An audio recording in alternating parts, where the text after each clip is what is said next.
Hello, everyone. I'm so delighted to be able to join you all the way from London very early in the morning because what we're going to be discussing today is so profoundly pertinent, not only to cybersecurity, but really, I argue, as a tipping point for humanity because we are entering a new era where our relationships with machines is profoundly evolving and is going to change the way that we work, the way that we live, probably even what we experience in terms of what it means to be human.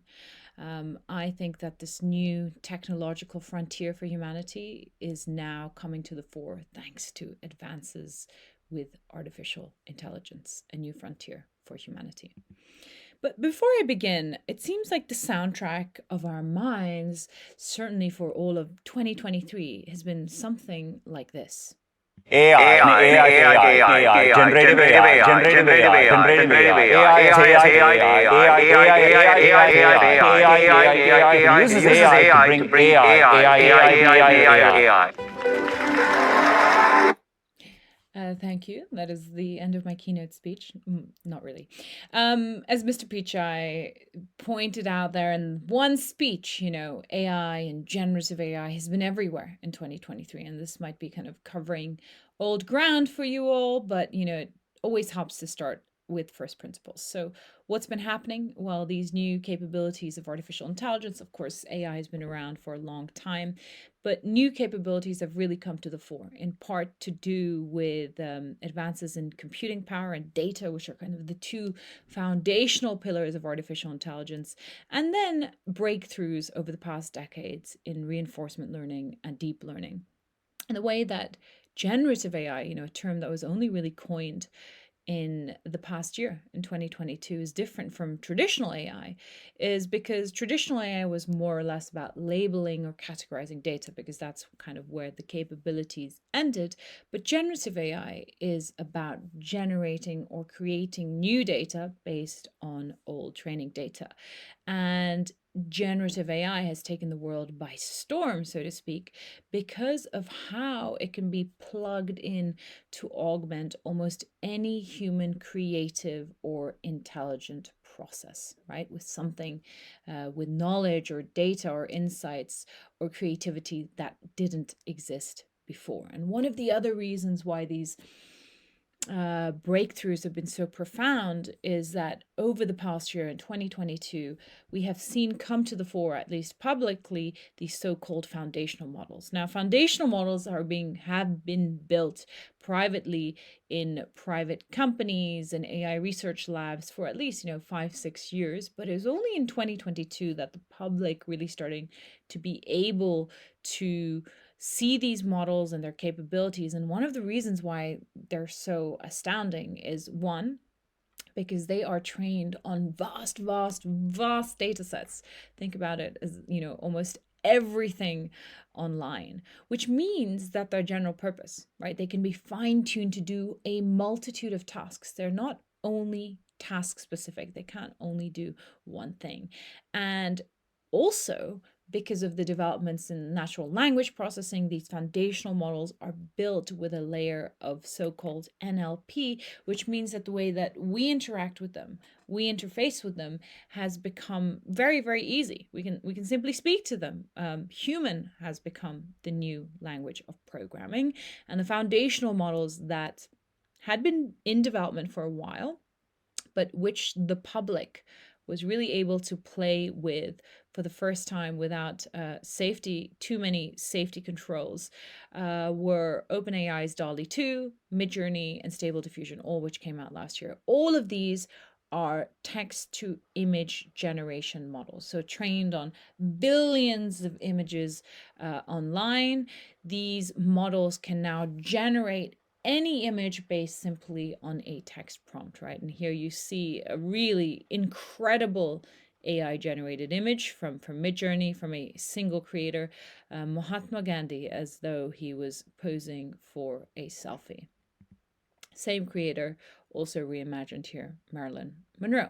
But the foundational models, even though kind of it was the text to image generators that initially made the splash last year, The type of foundational model that's really disrupting the market and where there has been the most impact, and I think where we will continue to see the most impact, even though it's only one type of foundational model, is the so-called large language model, or the LLM. As you'll all know, large language models are capable of working with, synthesizing, generating text, right? And one of the reasons why LLMs have become so important in the past few months is because there was one application, the most well-known application of a LLM, which completely changed the public's perception of AI and also made the whole world kind of have an aha moment in terms of seeing with clarity what these new capabilities of generative AI really were. And of course, I'm speaking about ChatGPT. I have no doubt that OpenAI, OpenAI wasn't the first research body to pioneer a large language model. Google was making huge forays into this all the way back in 2017 with the development of transformers, type of model which these large language models are built on. But OpenAI definitely built the most innovative product fastest, right? ChatGPT just absolutely captured the imagination of the world because of its design and its easy to use interface. It meant that these new capabilities of AI to generate, to create something, something that's really seemed intelligent, something that was beyond anything machines had been able to do before, it just took the world absolutely by storm. It's worth remembering. It's probably, the biggest thing ever with regards to AI's public brand awareness.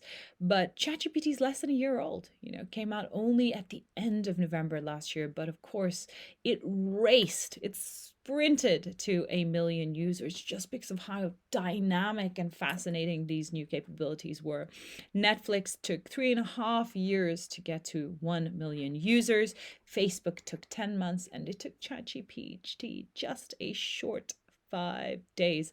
And at the end of 2022, I was predicting that this year would be the breakthrough year for generative AI, that we would really start to see how these advances, which had largely been in development in mostly big tech companies, some academic institutions, would start to be adopted across the world.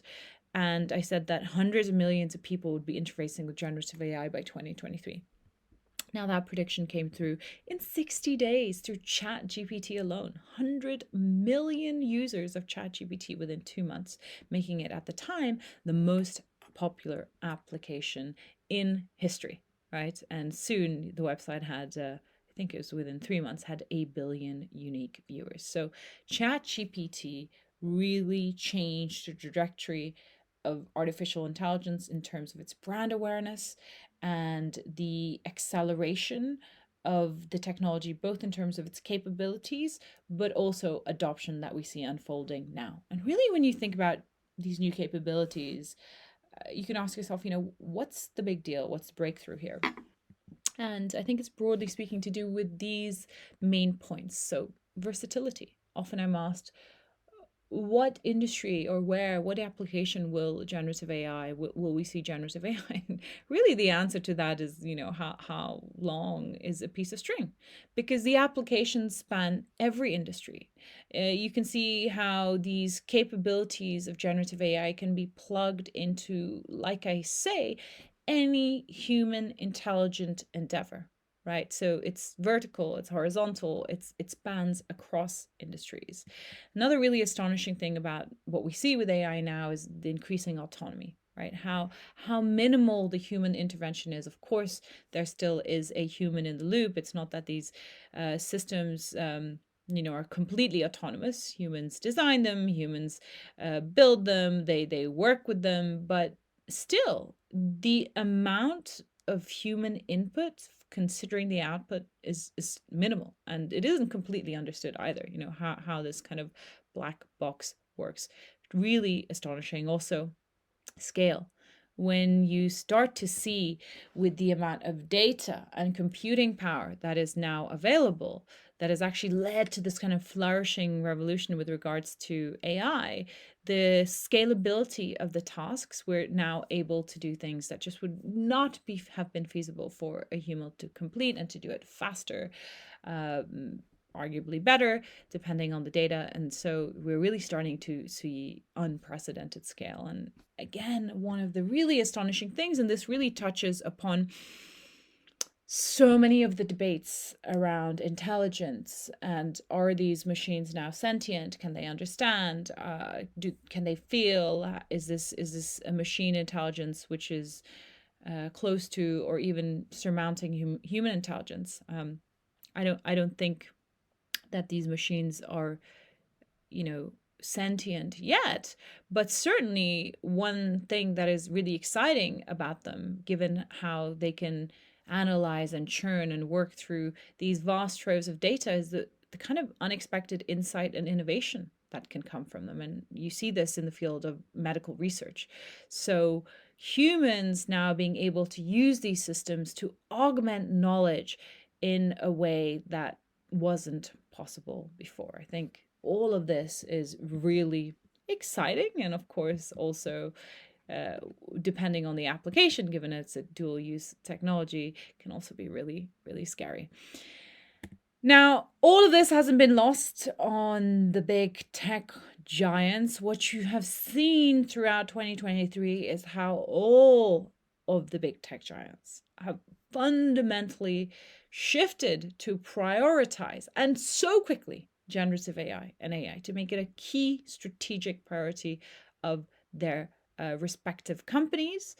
Of course, it has to be said that a lot of the innovation in the field of AI is now coming from private companies, because of the vast kind of resources needed for, whether it's for computing or the kind of competition for AI talent that currently exists. A lot of AI research now comes from private companies rather than from academia.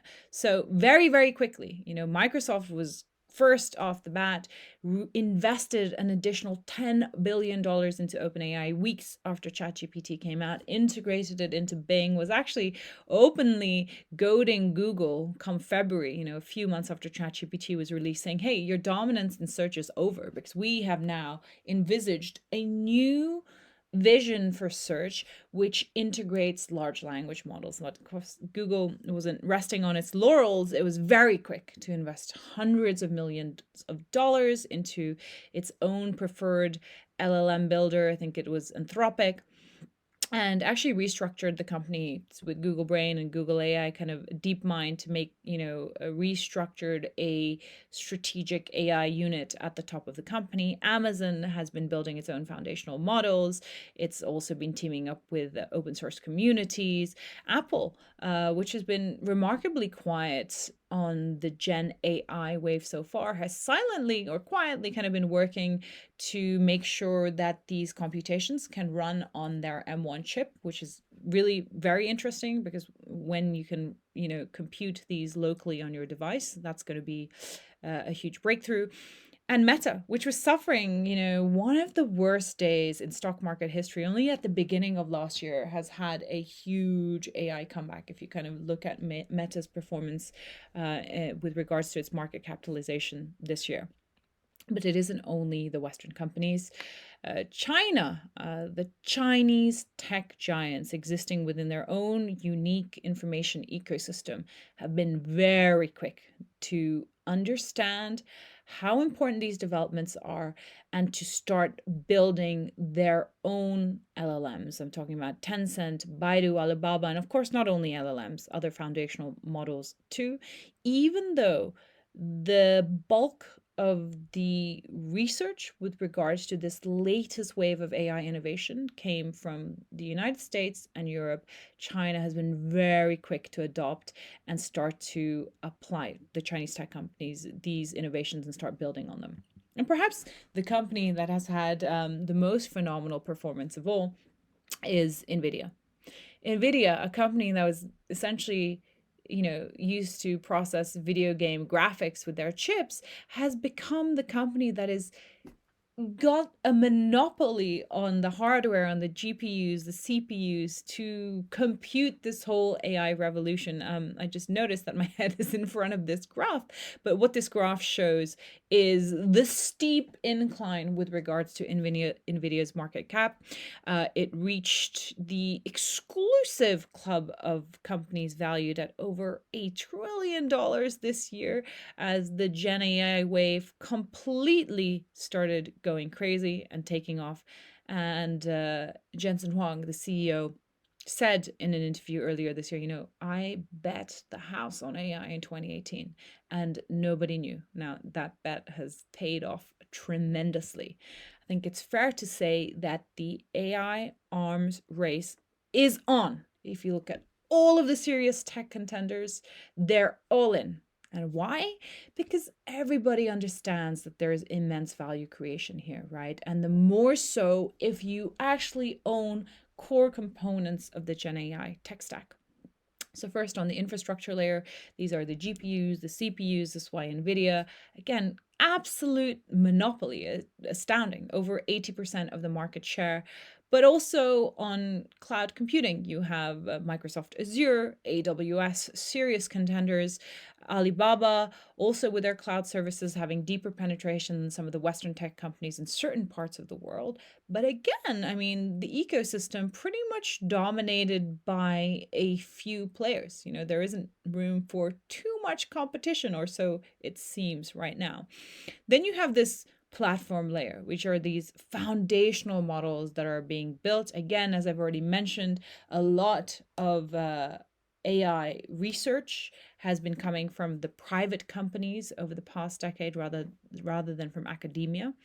And that's really where we saw kind of these pioneering foundational models first emerge. But there is also a flourishing open source community. And what we have been seeing is that some of the tech giants have been teaming up with the open source community or releasing their foundational models open source. Meta, most notably, has released Llama, their own family of large language models, open source. It's a fantastic LLM in terms of its performance, and it's done so, in my view, because it believes that what they lose in control by not having the model closed, they're going to gain back in terms of that model being integrated into the ecosystem. So you have this platform layer where you see foundational models that are both open source and closed source, but it has to be said that, again, another characteristic here is really a monopoly. There are few organizations, institutions, companies, or communities that really know how to build LLMs or foundational models. And finally, you have the application layer, right? And this is where it starts getting more diverse, where more people can have have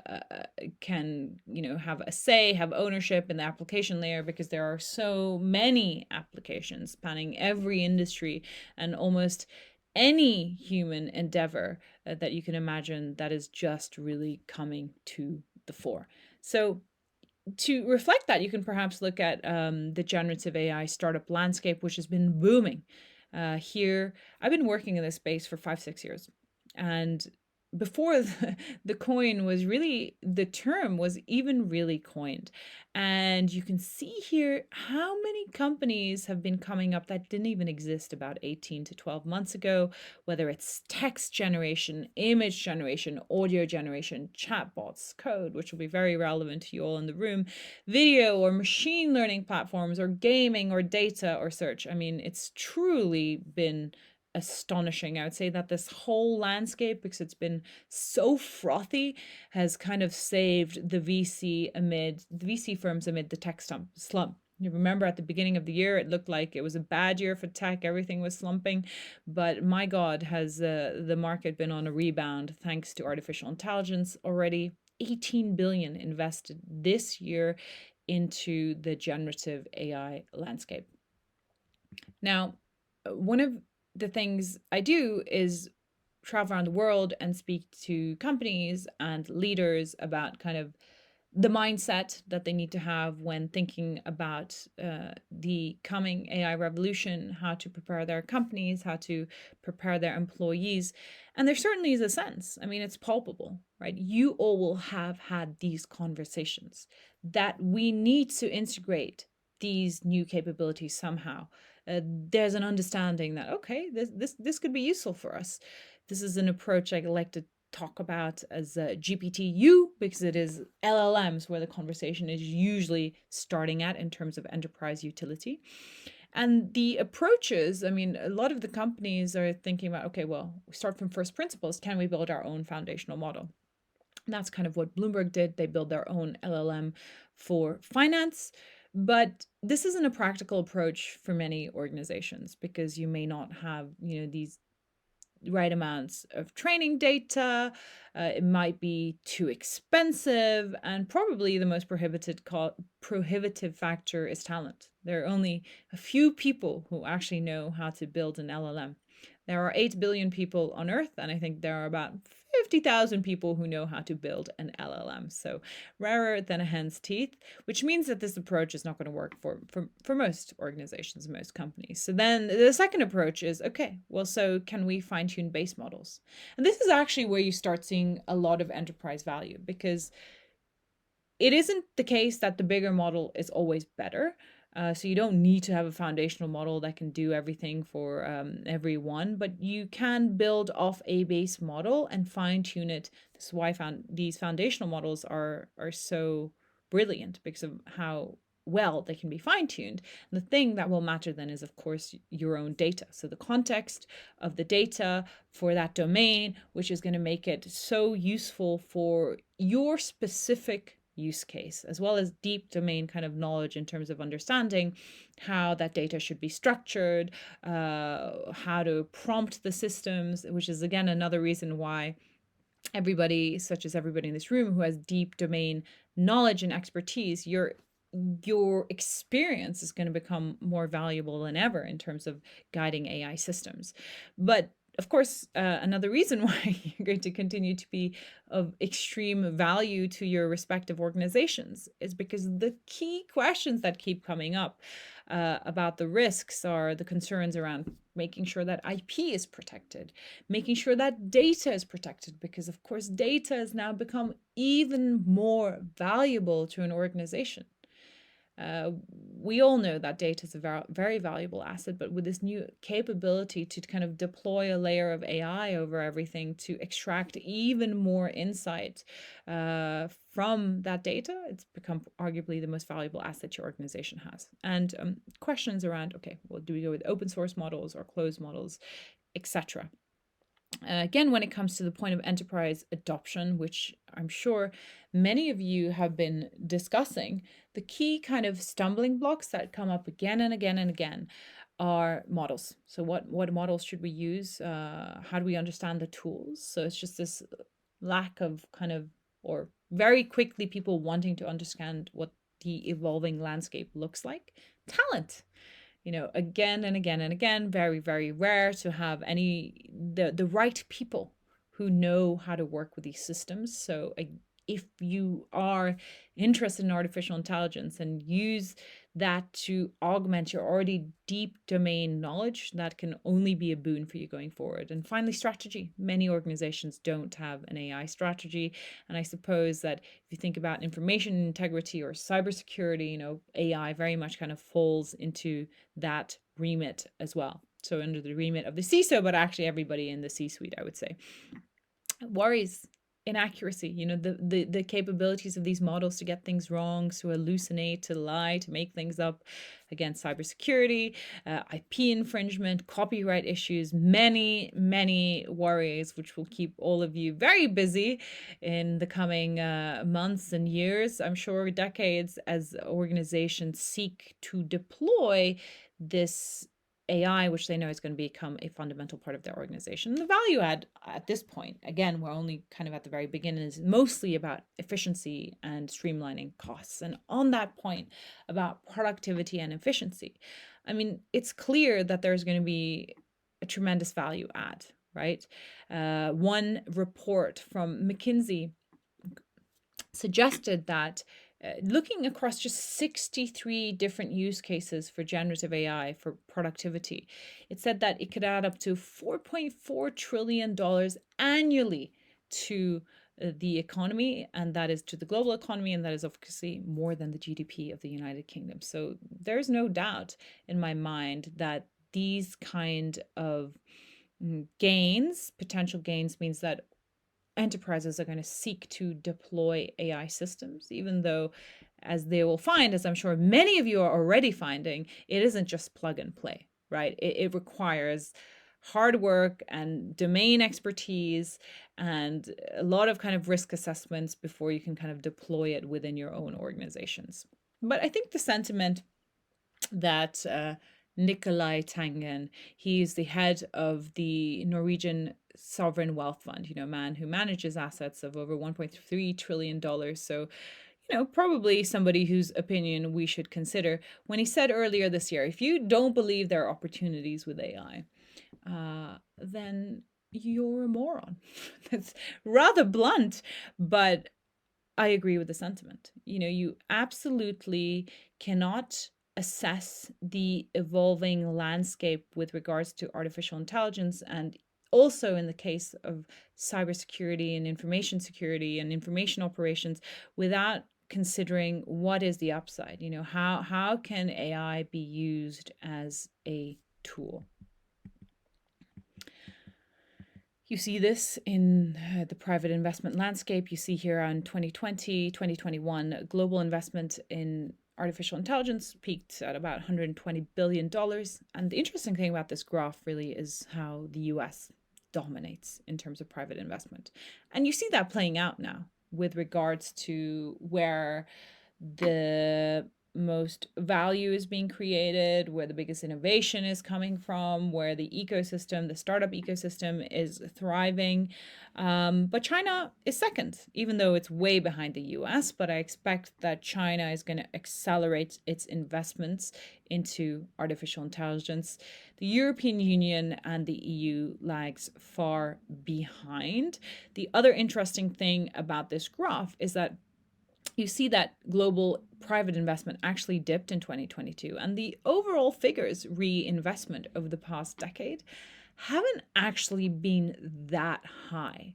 But we have been able to reach a new level in terms of capabilities, even though the investment wasn't that high. So I think what you're going to see now that the arms race has started, is that investment is really going to start shooting up. And to correlate with that, so is the adoption and the capabilities. So I think we're only really getting started. And one place where we're going to see this race playing out, my background is in geopolitics, is on the biggest stage of them all, right? The big geopolitical stage. China and the US, the kind of one of the dominant stories of this century. And you will see AI augmenting and exacerbating this competitive rivalry. As I've already mentioned, the US investment far outpaces China's. And you see this already with export controls from the US government on critical infrastructure. This is NVIDIA's chips. Perhaps that's also going to go on cloud computing, but that is already in place. And you see already a competition also for LLM penetration and cloud penetration across various regions of the world.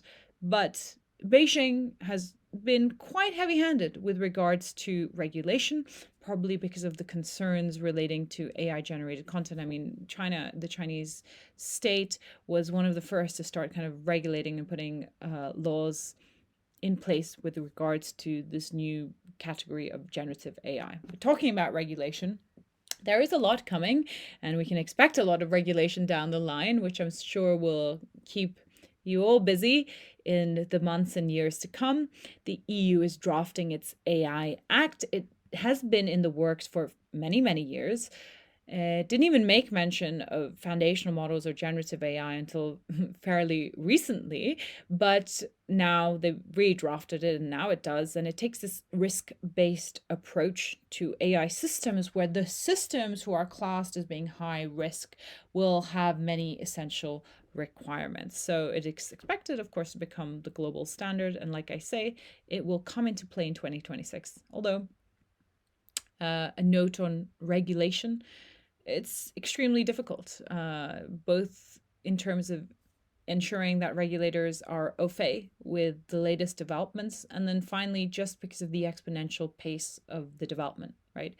How does a regulator respond when the innovation is accelerating so quickly? That is already kind of the dynamic of being a regulator. You're always on the back foot, but in this kind of exponential environment, even more so. But when you talk about exponential technologies that are as powerful as these, artificial intelligence, there's absolutely no doubt that this is going to be weaponized as well, which brings me to rule number 34. Rule number 34 is from a meme about the condition of the internet. And the meme says that on this long list about the internet, rule number 34 says that, if it exists online, then there is pornography of it, and there are no exceptions. This is certainly true of generative AI. People don't put ChatGPT into the same spectrum as deepfakes, but that's literally where the story started. The first use case was malicious AI generated non-consensual fake pornography, because pornography was the pioneering use case, just as it was in the case of the internet, and it foretold the story of how human actors will continue to use this technology for nefarious means. Talking about risks, another risk that we often see, and the one that has dominated the media headlines, has been the risk regarding AI death, right? The AGI scenario. That we have reached the point where machines are becoming so intelligent that they will take control from us, the masters, and pose an existential threat to us. This was kind of moratorium letter signed earlier this year by the likes of Elon Musk and Steve Wozniak, where they called for a ban on AI development until we could figure out what this was going to do to society. I say take those warnings with a pinch of salt, because even though they are hypothetically possible, and therefore we have to engage with the possibility of existential risk, it is absolutely not the biggest risk in terms of what's facing us now. Hypothetically possible, but not, I think, the short-term or medium-term risk, which is why 2/3 of AI researchers would agree with that view. And just as soon as Elon signed that letter calling for a moratorium, I'll have you know that he tried to buy as many GPUs as he could get his hands on, harder to buy than drugs, in his own words, and tried to build his own version of ChatGPT. So I'll let you draw your own conclusions. One of the other ways in which Gen AI is going to be super disruptive, however, and talking about risks, is, of course, in how profoundly it'll impact the labor market and what the implications are vis-a-vis knowledge work. So Goldman Sachs estimated in a report that came out earlier this year that 300 million jobs could be lost or replaced due to generative AI by March 2023 alone. Now, I don't buy the view that the machines are going to be completely autonomous and replace all humans. But I do buy the view that there will be a lot of disruption, yes, in knowledge work and in probably all the kind of fields that we're working with, but not because AI is going to replace us, not because AI is going to become autonomous, but because you're going to the disruption is going to be mixed autonomy, right? We're going to have to start to work with AI systems. And those of us who are not AI fluent, who don't work with AI systems and don't understand the capabilities, well, we are at risk of being left behind. So it's not that AI will take your job, but somebody using AI might take your job. And so I think it's essential that we upskill, reskill, train, and in a world where the only constant is change, and AI is going to be another accelerant of that. It's our ability to adapt that's going to matter the most. One of the final risks, and this is one of the risks that I discussed at length in my book, which came out in 2020, is pertaining to information integrity itself. Because if we exist in this digital ecosystem, which has an impact in the real world, we know it does, and now we exist in an ecosystem where anything can be synthesized or created by AI, right? Data, content, information.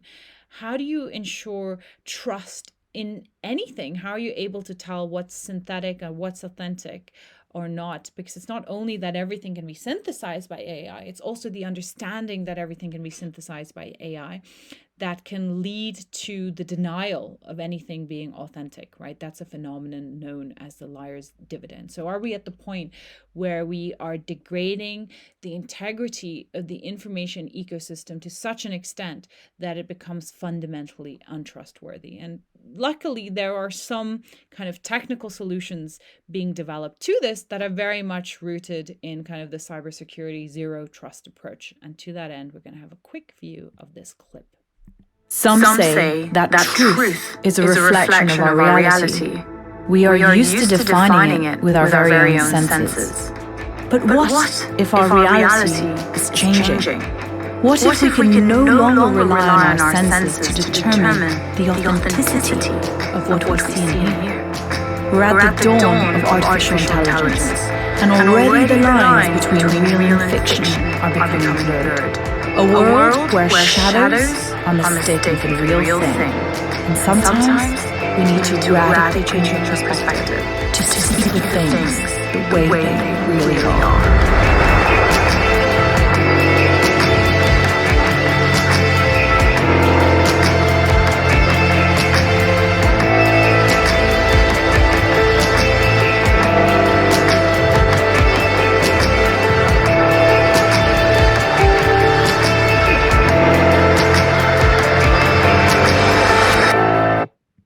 So as you can tell, that was not actually a video of me. That's an AI generated piece of content, but authentication and provenance, in this case, a cryptographically sealed, the very first cryptographically hashed and sealed AI piece of generated content, a historic kind of first, is going to have to become key. But it's not only that we have to adopt these signing solutions, we're also going to have to build the open standards so that they become embedded into the architecture of the internet. And a lot of work is already happening to that regard with an organization known as the C2PA, led by industry leaders including BBC, Microsoft, Intel, and ARM.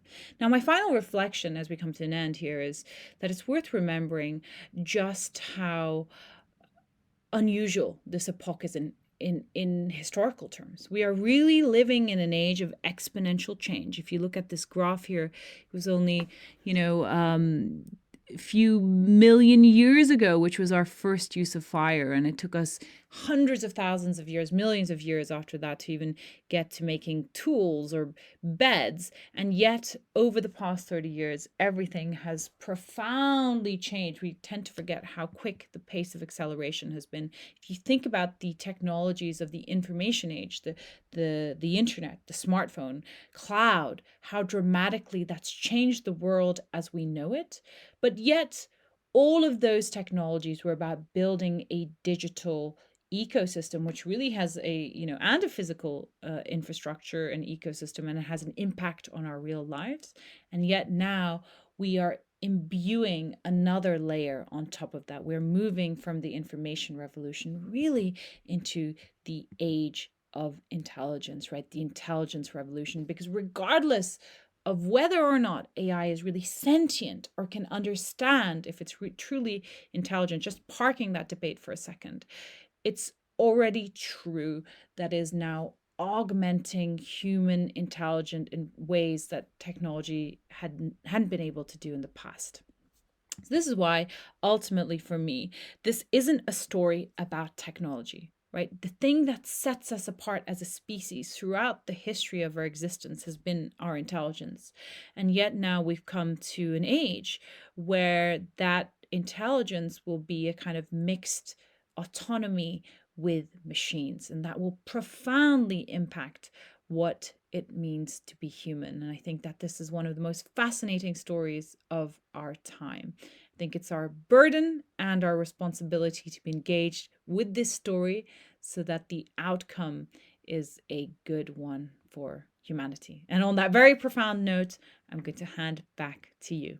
Thank you.